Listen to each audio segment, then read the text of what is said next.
నమస్తే. Welcome to our channel. నేను మీ పద్మావతి.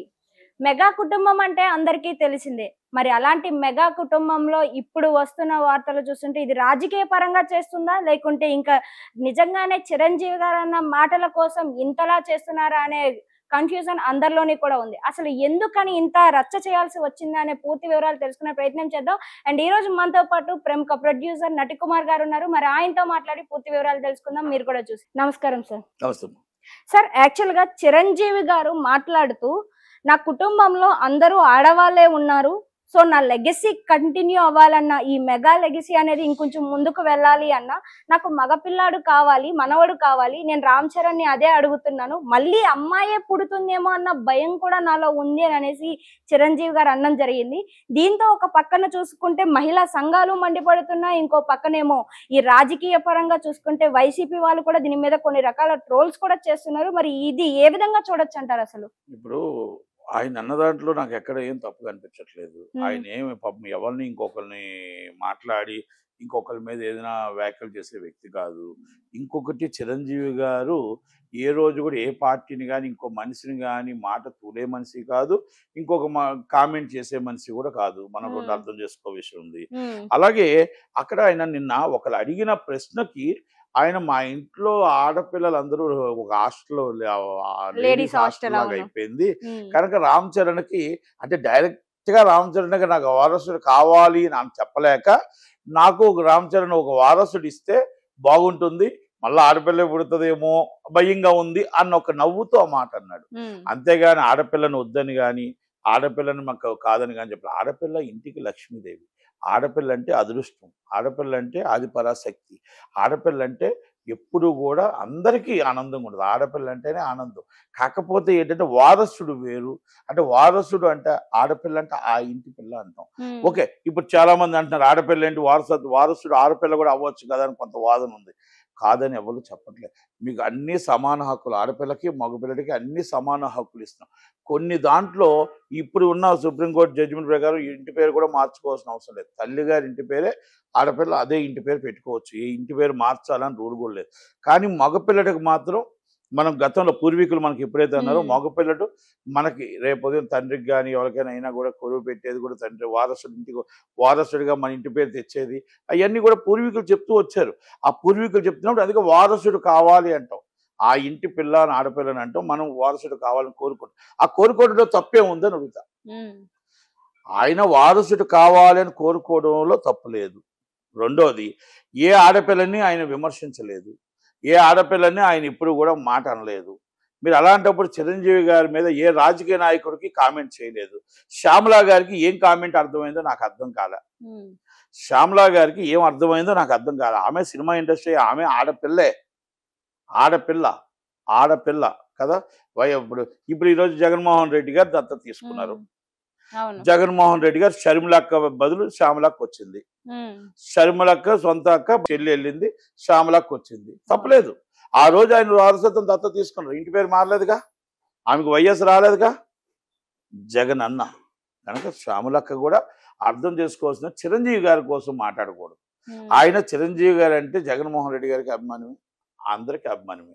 రెండోది ఇంకొకళ్ళని ఎవరిని కామెంట్ చేసే వ్యక్తి కాదు. ఓకే. రాజకీయంగా ఎదుర్కోవాలనుకున్నప్పుడు మీరు పవన్ కళ్యాణ్ గారిని ఇంకోరిని ఎదుర్కోండి తప్పులేదు. రాజకీయంగా మాట్లాడండి. కానీ ఈ విషయంలో రాజకీయం తీసుకొచ్చి మాట్లాడడం అనేది సబబు కాదు. నేను శ్యామల గారిని గాని, నేను మాట్లాడే ట్రోల్ చేసేవాళ్ళు మహిళా సంఘాలకు గాని నేనేం చెప్తున్నానంటే, మీరు మీరు గత చరిత్రలో ఎప్పుడైనా ఏ ఆడపిల్లని కామెంట్ చేశాడా? ఆయన అప్పుడు సురేఖ గారు కూడా అడిగారు ఒక హ్మ్. ప్రోగ్రామ్‌లో. మా మనవడు కావాలి అని. మళ్ళా అంజనమ్మ గారు కూడా అడిగారు. దాంట్లో ఏం మాట్లాడారు? ఆయనేమైనా తప్పు మాట్లాడాడా? అంటే ఒకటి ఊరికే ఇక్కడ దాన్ని పాయింట్ ఔట్ చేస్తుంది ఒకటే సార్. మళ్ళీ ఆడపిల్లే పుడుతుందని భయమేస్తుంది అన్న ఒక్క వర్డ్‌ని పట్టుకొని బాగా నొక్కి నో, నొక్కి నో, నో, నో. చెప్తున్నారు కదా! ఆయన దాన్నేమన్నాడంటే మళ్ళా ఆడపిల్లే వస్తదేమో హ్మ్. అని భయమేస్తుంది అన్న ఒక మాటని ఆయన ఏమన్నాడంటే వారసుడు కావాలి అని చరణ్ వారసుడు పుడితే మాకు వారసుడు వస్తాడు అని అనుకున్నారు. ఆ! భయమేస్తుందని ఒక మాట. ఇప్పుడు దాన్ని కూడా మనం పట్టుకుంటే ఎలా చెప్పండి? అంతమంది ఆడపిల్లలు చక్కగా అందరికీ కూడా హ్యాపీగా ఆయన ఎవరిని మాట్లాడే వ్యక్తి కాదు కదా! దయచేసి ఇలా తప్పుగా అర్థం చేసుకోకూడదు. హ్మ్. ఆయన ఎవరితోని కాంట్రవర్సల్ చేసే వ్యక్తి కాదు. హ్మ్. ఫస్ట్ టైము ఇలాగా కాంట్రవర్షియల్‌గా వచ్చింది గానీ, ఎప్పుడు గూడా ఆయన కాంట్రవర్షియల్ అయ్యే వ్యక్తి కాదు అని మాత్రం నేను చెప్తాను. సార్ ఇక్కడ ఇంకొక పాయింట్ అవుట్ కూడా తీస్తున్నారు. ఏంటంటే ఇప్పుడు వైసీపీ పార్టీ వాళ్ళు ఇక్కడ చిరంజీవి గారు చేసిన కామెంట్స్‌ని ఇంతలాగా హైలైట్ చేసి మాట్లాడడానికి రీజన్ ఏంటి అంటే, మనకి చిరంజీవి గారు గతంలో పెట్టిన ప్రజారాజ్యం పార్టీ అనేది ఏదైతే ఉందో, అది ఇప్పుడు జనసేన పార్టీలోకి విలీనం అయిపోయింది. అదే ఇది, ఇదే అది అని ఏదైతే కామెంట్స్ చేశారో, ఇప్పుడు దాన్ని ఉద్దేశించే కావాలని వైసీపీ వాళ్ళు టార్గెట్ చేస్తున్నారు. అందుకనే దీని గురించి వైసీపీ వాళ్ళు మాత్రమే మాట్లాడారు అని అంటున్నారు.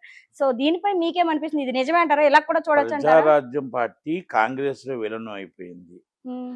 ప్రజారాజ్యం ప్రజలతో పుట్టిన పార్టీ ప్రజారాజ్యం, హ్మ్. జనంలో పుట్టిన పార్టీ జనసేన. హ్మ్. నేను ఏ కార్యక్రమాలున్నా జనసేన ఆవిర్భవించింది. హ్మ్. నేను ప్రజారాజ్యం పార్టీ ప్రజల్లో పుట్టిన పార్టీయే.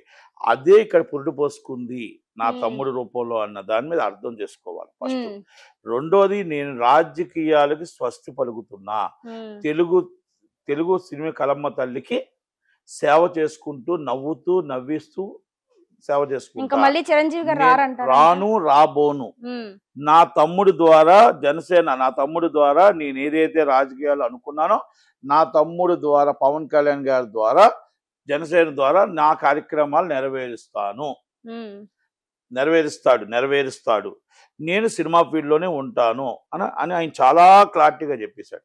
చెప్పుతూ ఇంకో మాట ఏమన్నాడంటే, ఎంతమందిని కలిసినా, నేను పెద్ద పెద్ద వాళ్ళని ఎవరిని కలిసినా, మోడీ గారిని కలిసినా, నేను ఇంకొకరు కలిసినా, చాలా ప్రతిపక్ష నాయకులు కలిసినా, మా ఇండస్ట్రీ కోసం మంచి జరగటం కోసం, మా ఇండస్ట్రీ ఏం జరుగుతుంది, మా ఇండస్ట్రీకి ఏం కావాలి, దానికోసం నేను కలడమే తప్ప, ఏ రోజు కూడా నేను రాజకీయాల కోసం, నాకు పదవుల కోసం నేను అడగలేదు అని చెప్పుకొచ్చాడు. ఇండైరెక్ట్గా మనం చెప్పాలంటే ప్రతిపక్ష పార్టీ నుంచి, అధికార పక్ష పార్టీ నుంచి, ఆ గల్లీ నుంచి ఢిల్లీ దాకా ఆయనకి రాజ్యసభ ఇవ్వడానికి వ్యక్తిగతంగా, పార్టీలకు అతీతంగా ఆయనకు రాజ్యసభ ఇవ్వడానికి, ఆయన సినిమా ఇండస్ట్రీలో ఉన్న వ్యక్తిగా పద్మ విభూషణ్గా ఆయనకు రాజ్యసభ ఇవ్వడానికి చాలామంది చెప్పడం జరిగింది. ఎందుకంటే ఆయన మన రాజమౌళి గారి ఫాదర్కి ఆయనకి ఎలాగైతే ఇచ్చారో ఈయనకు కూడా ఇవ్వడానికి ప్రయత్నం చేస్తే ఆయన రాజ్యసభ కూడా తిరస్కరించారు. సెంట్రల్ మినిస్టర్ కూడా తిరస్కరించారు. సెంట్రల్ మినిస్టర్ ఈ రోజు కూడా ఆయన రావాలంటే సెంట్రల్ మినిస్టర్ అవుతాడు. అంటే ఇవన్నీ ఆయనకున్నా కూడా నాకు రాజకీయం వద్దు. ఆ రాజకీయంలో నేను దిగులుగా నేను చేయలేను రాజకీయం.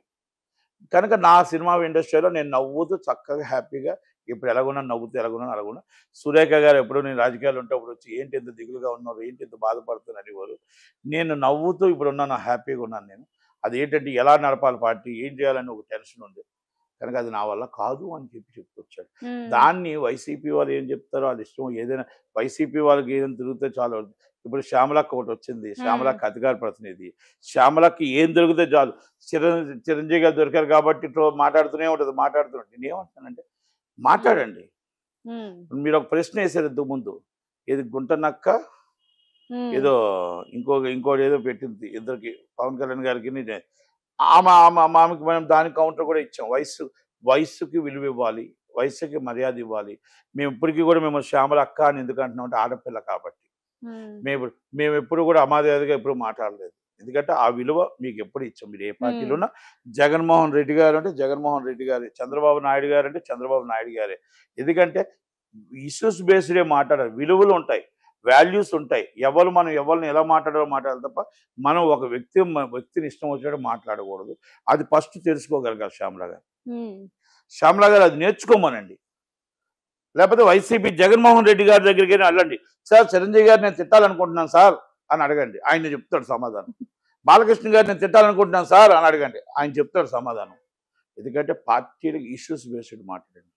మీకు ఎందుకు 164 సీట్లు బదులు 11 సీట్లు వచ్చాయో అప్పుడు అడగండి ఆయన్ని. ఏమండి 164 సీట్లు రావాలి కదా, 11 సీట్లు మాకు ఎందుకు వచ్చాయని అడిగితే చెప్తాడు జగన్మోహన్ రెడ్డి. మీలాంటి వాళ్ళ వల్లేనమ్మా నాకు 11 సీట్లు వచ్చాయి అని చెప్తాడు. మీలాంటి వాళ్ళ వల్ల మాకు 11 సీట్లు రావటానికి మీరు ఇష్టం వచ్చినట్టు అవతలవాసి మాట్లాడడంతో, అసభ్యకరంగా ఇష్టం వచ్చినట్టు వాయా వరుస లేకుండా మాట్లాడడంతోనే నేను 11 సీట్లకి పడిపోయానమ్మా అని చెప్తాను. కనుక దయచేసి మాట్లాడేటప్పుడు వయసుకి విలువ ఇవ్వండి, మన అవతల వ్యక్తికి మనం మర్యాద ఇవ్వండి. మీరు మాట్లాడేటప్పుడు హుందాతనంగా మాట్లాడండి. అంతే తప్ప రాజకీయానికి ఎదుర్కోండి, రాజకీయలాగా ఎదుర్కోండి. ఏదైనా ప్రతినిధి అంటే, అధికార ప్రతినిధి అంటే ప్రతి దాన్ని మీరు మాట్లాడండి. ఏం మాట్లాడతారు? ఈరోజు మీకు మొత్తం టోటల్గా ఇండస్ట్రీలో ఏముంది? మరి అలాగే మీకు మద్యం ఏర్లే పారుతుంది, ప్రజలకు ఏమైనా అన్యాయం జరుగుతుందా? అది మాట్లాడాలి. ప్రజల కోసం మాట్లాడండి. అధికార ప్రతినిధి అంటే పార్టీని మాట్లాడితే పార్టీని కించపరచడం కాదు. చిరంజీవి గారికి పార్టీలకు ఏం సంబంధం ఉంటుంది చెప్పండి? దయచేసి ప్రతిసారి చిరంజీవి గారిని ఒక తీసుకొచ్చి మాట్లాడడం కరెక్ట్ కాదు. ఇంకొకటి కూడా చెప్తున్నాను, మీరు మళ్ళీ అడగడం నేను చెప్పడం ఎందుకు, ఇంకో మాట కూడా చెప్తున్నా. వాళ్ళ తాతలు సుమా గారు అడిగితే వాళ్ళ తాతలు మున్తాతల కోసం హుందాతనంగా ఏదో జెండర్ విషయంలో తాతల విషయంలో వస్తే, మా తాత ఉండేవాడు, మా తాతకి 2 అమ్మమ్మలు ఉండేవారు, 2 భార్యలు ఉండేవారు, మాకు అమ్మమ్మలు అవుతారు. అలాగే బయటికి వెళ్తే చాలామంది రసికుడు అలాంటి ఎన్నో ఉంటాయి. ఆయన బుద్ధులు నీకు రావద్దురా అని అన్నారు, కానీ ఆయన దాన గుణం మాత్రం నాకు వచ్చింది అని ఆయన ఒక హుందాతనంగా నవ్వుతూ చెప్పారు. దాన్ని తీసుకొని మీరు పవన్ కళ్యాణ్ గారు కలుపుతారు. పవన్ కళ్యాణ్ గారు ఎన్నోసార్లు చెప్పారు, ఎస్ నాకు 3 పిల్లలు, పెళ్లి చేసుకున్న 4వ పిల్లమే జగన్మోహన్ రెడ్డి గారు, ఎక్కడున్నారు అని అడిగారు. మరి దానికి ఆన్సర్ చెప్పాలిగా. మాట్లాడకూడదమ్మా, మాట్లాడకూడదు. ఎలక్షన్స్ అయిపోయి రాజకీయాలు ఇంకా 4 సంవత్సరాలు ఉన్నాయి. దయచేసి మన 2 కుటుంబాల మీద అగాధం సృష్టించొద్దు. 2 కుటుంబాల మీద మీరు ఆ మాట వ్యక్తిగతంగా మీరు వెళ్తున్నప్పుడు అవతల కాసు కూడా వ్యక్తిగతంగా మాట్లాడితే 2 కుటుంబాల మీద వ్యక్తిగతంగా వెళ్తాయి తప్ప ఇది రాజకీయం అవ్వదు.